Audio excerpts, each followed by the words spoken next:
Madame, Monsieur, bonsoir. Nous sommes vendredi 12 juin, deuxième jour après la levée progressive de restrictions et reprise dans la foulée d'activités à l'arrêt depuis près de 3 mois maintenant. Parmi ces services, il y a ceux relevant de l'Agence nationale de la sécurité routière, la NARSA. Présenté le 10 juin à Rabat, son plan d'action pour la reprise concerne particulièrement les centres d'immatriculation des véhicules opérationnels, mais aussi les centres de contrôle technique qui ont rouvert ou encore les auto-écoles. Les détails en compagnie de Ben Nasser Boulajoul, directeur de la NARSA. Ce sera en première partie d'émission. Reprise toujours, et cette fois, constat sur les 2 premiers jours de redémarrage des activités commerciales, artisanales ou encore celles des petits métiers. Ce sera en compagnie d'El Amin Najjar, conseiller du président de l'Union générale des entreprises et des professionnels. Ce sera donc en seconde partie de Questions Éco. Merci de rester avec nous.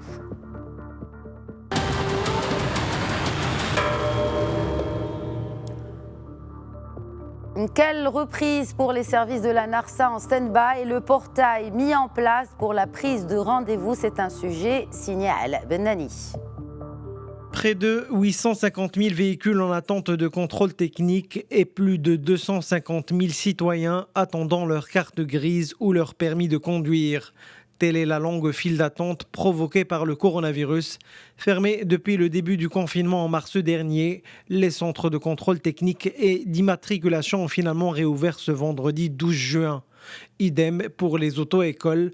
Afin d'éviter le désordre et l'encombrement, le ministère du Transport a lancé NARSA Service en collaboration avec l'Agence nationale de la sécurité routière. Ce portail électronique khadamatnarsa.gov.ma permet aux usagers de prendre rendez-vous avant de se rendre dans un centre d'immatriculation ou de contrôle technique. Ces espaces ont d'ailleurs connu des changements radicaux dans leur cahier de charges. Respect strict des mesures en vigueur en cette période d'état d'urgence sanitaire. Une augmentation exceptionnelle de la capacité de production journalière maximale des centres de 25 véhicules légers par ligne et par agent visiteur au lieu de 20 véhicules et de 16 véhicules poids lourds par ligne et par agent visiteur au lieu de 13 véhicules. Il est aussi prévu une augmentation du volume horaire de travail journalier à 10 heures par jour. La durée minimale réglementaire de chaque contrôle sera de 20 minutes pour les véhicules légers et de 30 minutes pour les poids lourds.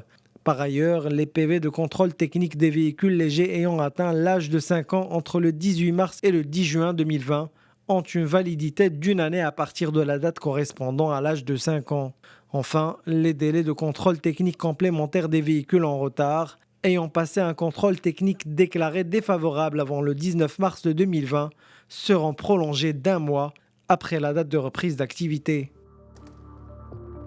Et pour avoir plus de détails, nous établissons le contact via Skype depuis Rabat avec le directeur de l'Agence nationale de la sécurité routière. Bonsoir, Ben Nasser Boulajoul.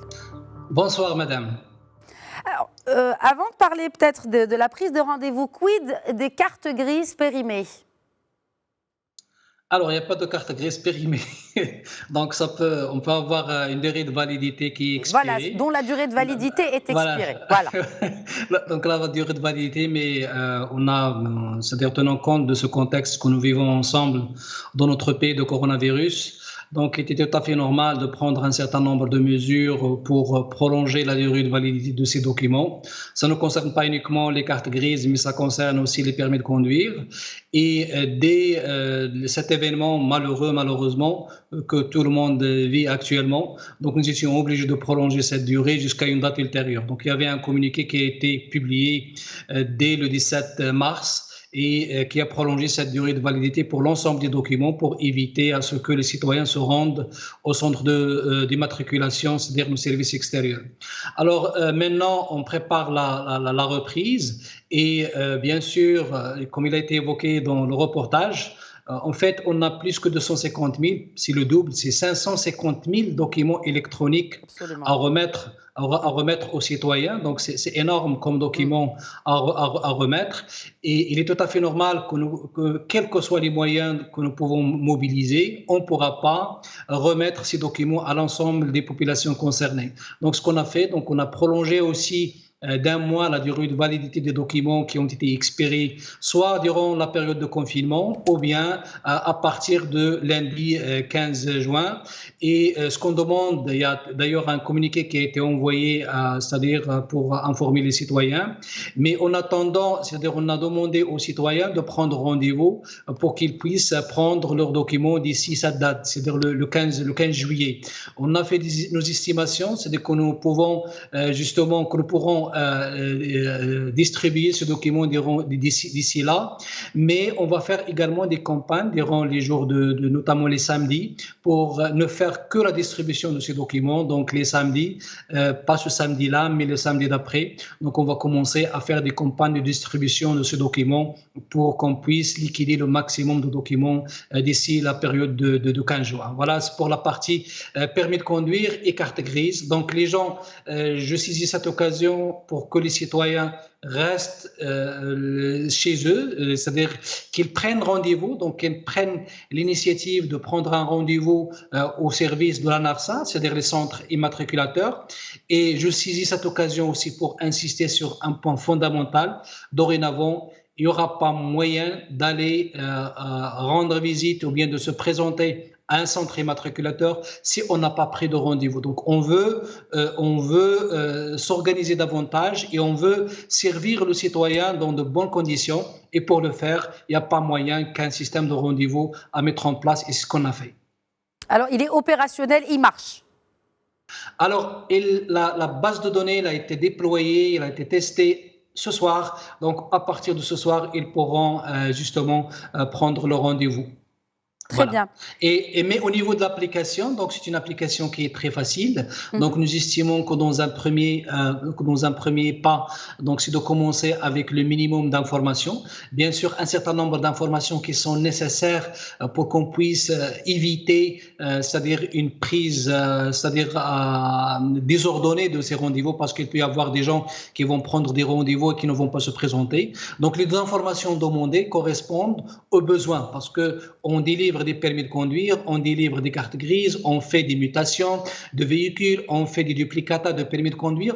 En fait, l'ensemble des services sont listés au niveau du portail, et le citoyen n'a qu'à se présenter et spécifier son besoin et donner les informations qui correspondent à ce besoin, notamment soit le numéro de la carte nationale, soit le permis de conduire, et soit le numéro d'immatriculation du véhicule pour lequel je demande la carte grise, etc. Donc, je dis n'importe quoi, je peux m'amuser, par exemple, à prendre des numéros d'immatriculation de la rue et les saisir au niveau de la base de données, mais je ne peux pas avoir la carte d'identité nationale de tous les citoyens qui circulent avec ces véhicules. Donc, c'est pour ça qu'on a mis un certain nombre de garde-fous pour sécuriser en quelque sorte l'utilisation de cette base de données, de cette plateforme. Mais l'objectif essentiel, c'est de servir nos concitoyens dans les meilleurs délais et dans de bonnes conditions, un service de qualité, et éviter justement c'est-à-dire cet engouement généralement qu'on a au niveau des services. Et comme ça, on ne va recevoir que les gens qui ont vraiment un besoin et qui demandent un service auprès de l'ANARSA, parce que généralement, ce n'est pas toujours le cas. Donc, on peut être accompagné de 2-3 personnes. Donc, dorénavant, c'est un service qui sera organisé, et seules les personnes qui ont un besoin spécifique justifié qui pourront se présenter au service de l'ANARSA. Quid pour les auto-écoles ?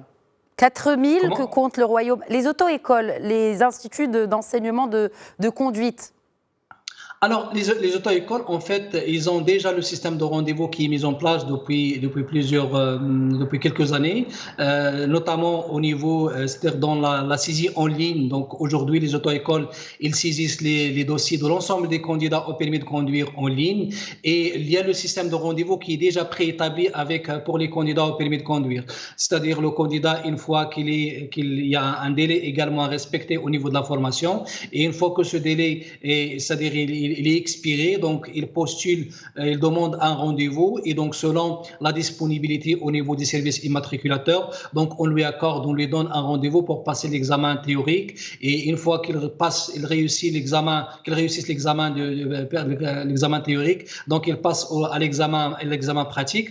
Donc tout ce processus-là, il est déjà rodé et donc on va le continuer, bien sûr, avec un certain nombre d'éléments, un certain nombre de précautions essentiellement, parce que nous étions obligés de revoir à la baisse le quota journalier des examens parce que le Covid oblige, donc on va pratiquement de 50%. Donc ça, c'est toute une programmation qui est faite directement dans le cadre d'un système d'information qui lie les auto-écoles avec nos centres immatriculateurs. Et ça, le système, il est très, très bien rodé. Et les candidats seront notifiés donc selon la disponibilité des rendez-vous au niveau de nos centres immatriculateurs. Mais cela représente quand même des baisses du chiffre de ces auto-écoles. Alors on a un certain nombre, on a 3300 candidats qui ont passé la première session de l'examen pratique, qui ont échoué la première session, donc ils doivent repasser la deuxième session. On a à peu près 12 000 candidats qui ont réussi l'examen théorique et qui doivent passer l'examen pratique. Et on a à peu près 12 000 candidats qui ont pris des rendez-vous avant le 19 mars, c'est-à-dire avant l'arrêt, c'est-à-dire la fermeture des services, donc et qu'on doit gérer, pour lesquels on doit passer des examens avant la reprise ou bien avant l'ouverture ou bien avant la prise de nouveaux rendez-vous pour les de nouveaux candidats. Donc aujourd'hui, ce stock pratiquement 3300, 11 000, 12 000 de candidats qu'on doit gérer. Donc nous estimons qu'on aura besoin d'une quinzaine de jours pratiquement pour répondre à ce besoin. Et après, on va reprendre la programmation des nouveaux examens pour les nouveaux candidats. Le nombre d'auto-écoles que nous avons aujourd'hui, c'est autour de 5 000 établissements d'auto-écoles. Alors, ce qu'on a fait également dans le cadre d'une approche participative avec 6 établissements. Donc, demain, d'ailleurs, on a une réunion avec les représentations, les organisations professionnelles pour finaliser une charte sur tout ce qui est mesures de précaution, d'hygiène qu'elles doivent observer au niveau des auto-écoles. Donc, sinon, alhamdoulilah, comme on dit, donc on est bien préparé et tout est programmé pour une reprise progressive pour atteindre la normalité peut-être dans un mois et demi. Pour que ces auto-écoles puissent reprendre une activité normale. Je voudrais juste terminer avec vous avec des effets positifs, n'est-ce pas, de cette pandémie. Il y a cette digitalisation, notamment la prise de rendez-vous en ligne pour justement se rendre vers ces différents centres. Il y a aussi cette baisse historique des accidents de la route. Peut-on espérer, Benasser Boulajoul, maintenir ces tendances baissières ? Si vous permettez, juste avant de basculer sur la baisse des accidents, donc oui. le même service, il est garanti également au niveau des centres de visite technique. Vous l'avez signalé, mentionné au niveau du reportage. Effectivement, on a repris aujourd'hui, c'est-à-dire les opérations de visite technique, donc bien de contrôle technique des véhicules au niveau de l'ensemble des centres de visite technique autorisés. Et alhamdoulilah, la première journée, ça s'est très très bien passé.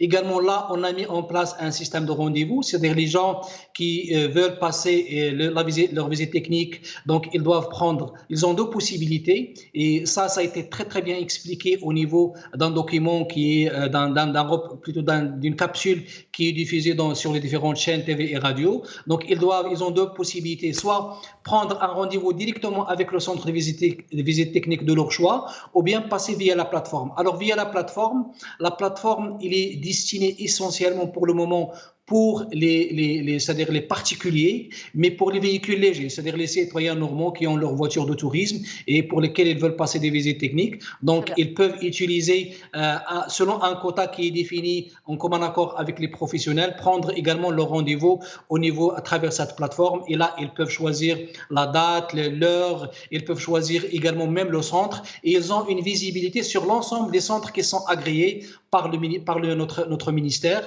et ils peuvent choisir le le rendez-vous qu'ils arrangent. Là aussi, on a dû prolonger également rapidement, la durée de validité. Benasser Boulajoul, parce qu'il nous reste très peu de temps, s'il vous plaît. Oui, on a prolongé également la durée de validité, c'est juste pour que les gens ne se précipitent pas au niveau des centres visités. Ils n'ont qu'à réserver. Pour les véhicules poids lourds, c'est-à-dire camions, autocars, etc., ils ont une durée de validité jusqu'au 15 juillet et pour les véhicules légers jusqu'au 15 août. Alors, je termine par la sinistralité ou bien par le problème des accidents de la circulation. Effectivement, l'un des gagnants, et ça c'est au niveau mondial, de cette pandémie, c'est les accidents de la circulation qui ont baissé d'une manière drastique. Au niveau national, on a atteint des records, donc selon les mois, et qui a atteint presque entre 60 et 70% de baisse, et ça c'est très très important, c'est très encourageant, et ce qui est en fait tout à fait normal parce que dans le jargon de la sécurité routière, le risque d'accident il est intimement lié, fortement corrélé à la mobilité. Donc du moment qu'il y a une baisse drastique de la mobilité, il y a une baisse drastique également de la sinistralité routière. Merci beaucoup Benasser Boulajoul, directeur de l'Agence nationale de la sécurité routière, d'avoir répondu à nos questions. Merci à vous. Nous passons sans plus attendre à la deuxième partie de Questions Écho.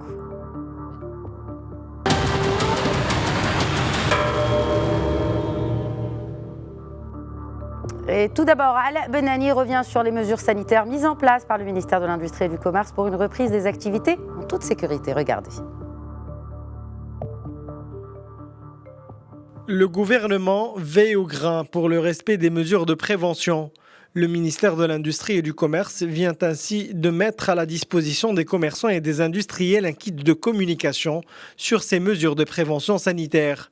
Ce kit se compose d'un guide des mesures sanitaires pour la reprise des activités commerciales et d'un autre de bonnes pratiques des entreprises industrielles par secteur, ainsi que de 2 capsules vidéo, l'une destinée au secteur du commerce et l'autre à l'industrie, en plus d'un spot radio. Ce kit de communication appelle au respect des gestes barrières, précise les règles à suivre pour entre autres la réorganisation du travail, l'aménagement des locaux, le transport du personnel et l'organisation des flux de personnes.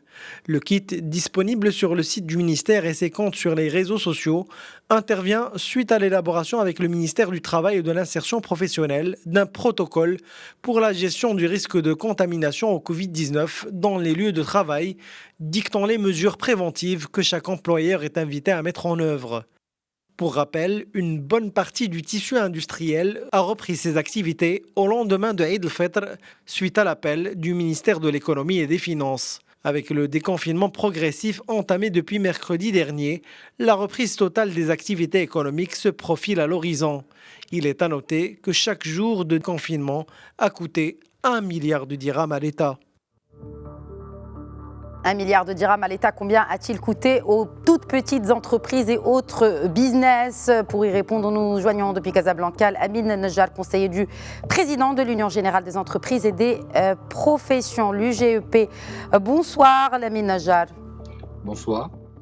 Quel est votre constat sur les 2 premiers jours de redémarrage des activités, notamment commerciales, artisanales et celles des petits métiers?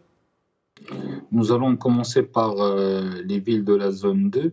Oui. Où le redémarrage a été timide et pourtant, à l'approche de la date du 10 juin, l'ensemble des commerçants, des artisans, des professionnels avaient donc montré un sentiment de ferveur à l'approche pour pouvoir reprendre leur activité malgré toutes les souffrances qu'ils ont endurées pendant la période de confinement, surtout ceux qui n'ont reçu aucun soutien financier de l'État. Donc, premier constat, c'est l'absence ou la rareté des moyens de transport qui a fait que cette population a rejoint difficilement ces lieux de travail. Et la première journée a été consacrée essentiellement à la remise à niveau des lieux de travail pour les remettre aux normes de propreté et d'hygiène et surtout pour constater les dégâts. Car comme vous le savez, depuis mi-mars, un certain nombre de commerces ont laissé les stocks de marchandises dans leur lieu de travail et ils ne les ont redécouverts qu'à partir d'hier. Et donc, autre constat, c'est qu'on attendait la clientèle. Malheureusement, comme les mesures de confinement sont encore en vigueur, les gens rechignent à sortir, sauf pour s'approvisionner en denrées alimentaires, malgré le sentiment de ras-le-bol général qu'on constate au niveau de la population. Pour la zone 1, on a constaté la même problématique au niveau du transport, mais on a été surpris d'apprendre que le premier jour d'ouverture, les commerces des Qissariyat, des commerçants qui ont des commerces dans les Qissariyat, ont été sommés à partir de midi de fermer leur commerce car les autorités ont dit que les conditions de sécurité sanitaire n'étaient pas assurées. On a fait confirmer ça au niveau de la zone 2, même chose, toutes les Qissariyat ont été fermées et vous pouvez imaginer le sentiment de déception chez les commerçants. Au niveau de la zone 1, donc la clientèle qui est venue, du fait qu'elle est touchée profondément dans son portefeuille, elle a visité les commerces hors alimentaires, mais n'a pas fait d'acte d'achat. J'espère que cette situation va évoluer positivement dans les prochains jours. Voilà quelques mots de constat sur ces 2 jours. Vous avez évoqué tout à l'heure les plans d'urgence de soutien, en l'occurrence, du CVE. Quel effet des mesures entreprises par ce comité de veille économique sur les secteurs que vous représentez? Aujourd'hui, on a constaté que certaines mesures qui ont été prises par le comité de veille économique ont commencé à produire des effets, mais elles restent néanmoins tout à fait insuffisantes. On pourra, si vous voulez, en parler, notamment au niveau de tout ce qui est crédit bancaire, tout ce qui est report des échéances pour les loyers, les charges d'électricité, d'eau, de téléphone, les charges fiscales et sociales. Aujourd'hui, non seulement il faut les reporter, donc il y en a qui ont été reportées jusqu'à fin juin, j'espère qu'elles vont être prolongées jusqu'à fin juillet, mais le problème, ce n'est pas que de reporter, c'est de rembourser après. Donc il faut absolument trouver des solutions pour donner des échéanciers de remboursement pour ne pas pénaliser ces commerçants dès qu'ils vont reprendre et qu'ils commencent à reprendre leur activité commerciale.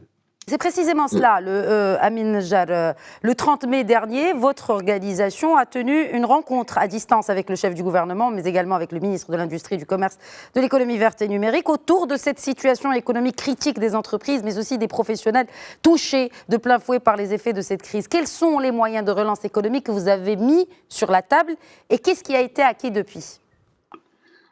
Ce que je peux vous dire, c'est que nous avons listé un certain nombre d'attentes de la part de cette population qu'on peut résumer en 5 ou 6 points, si vous permettez de me donner le temps de les exprimer. Allez-y, bien sûr, c'est le cœur du sujet. Premièrement, pour ces commerçants qui ont perdu leur stock de marchandises d'avant Covid et qui n'ont pas les moyens de reconstituer, il faut une aide directe pour ces gens-là. Couplé à un crédit d'Aman relance qu'il va falloir adapter aux spécificités de ces professions. Ce n'est pas la même chose que pour les petites entreprises ou pour les autres métiers. Ce crédit bancaire doit être un produit de soutien réel aux problèmes de trésorerie de cette population. Et nous demandons aux banques d'être proactives et de changer d'attitude vis-à-vis de cette population, car elles ont surtout besoin de financement adapté, mais avec un accompagnement, parce qu'il ne suffit pas de venir et d'analyser les documents qui sont produits, il faut les accompagner dans la constitution de leurs besoins et d'essayer d'être moins tatillons pour pouvoir satisfaire leurs demandes. Troisième axe, on a parlé tout à l'heure des redevances, il y a aussi la problématique de la couverture sociale, qui comprend la couverture médicale et retraite pour cette population. Vous avez rejeté l'offre proposée par le gouvernement sur cette question. Vous avez rejeté l'offre proposée par le gouvernement sur cette question de couverture sociale. Nous sommes en négociation, on a rejeté, on n'a pas rejeté, on a refusé ce qu'on a entendu dans la presse qui a été fait avec les chambres de commerce. Aujourd'hui, nous sommes en négociation avec le ministère. Nous voulons que cette couverture soit en adéquation avec les capacités de cette population et dans un cadre plus global la contribution donc, des professionnels unifiés. Donc c'est un sujet qui mérite débat, qu'on est en train d'étudier et de travailler, parce que c'est quelque chose qui va révolutionner le secteur. Il faut prendre le temps de l'analyser correctement. Autre élément important, si vous le permettez, c'est nos amis les commerçants qui ont acheté des marchandises en grande quantité parce qu'ils comptaient les écouler et les vendre pendant la période de Ramadan. Ils se sont retrouvés avec un stock d'invendus énorme et des fournisseurs qui ont encaissé leurs chèques, qui ont été retournés impayés.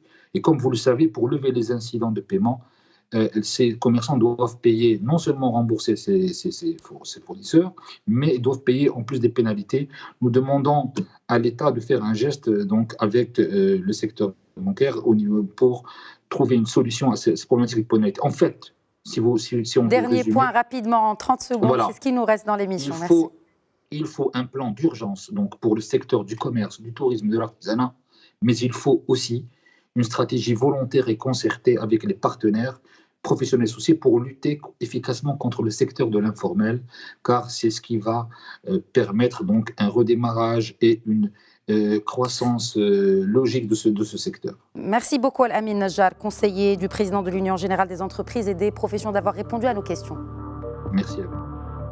Voilà, c'est la fin de Questions Écho. N'oubliez pas, vous pouvez toujours interagir avec nous via le hashtag Questions Écho sur les différentes plateformes de réseaux sociaux. Merci à tous pour votre fidélité. Je vous donne rendez-vous lundi à 21h, Inch'Allah, pour un nouvel épisode de votre rendez-vous avec l'actualité économique en ces temps de pandémie. D'ici là, prenez bien soin de vous.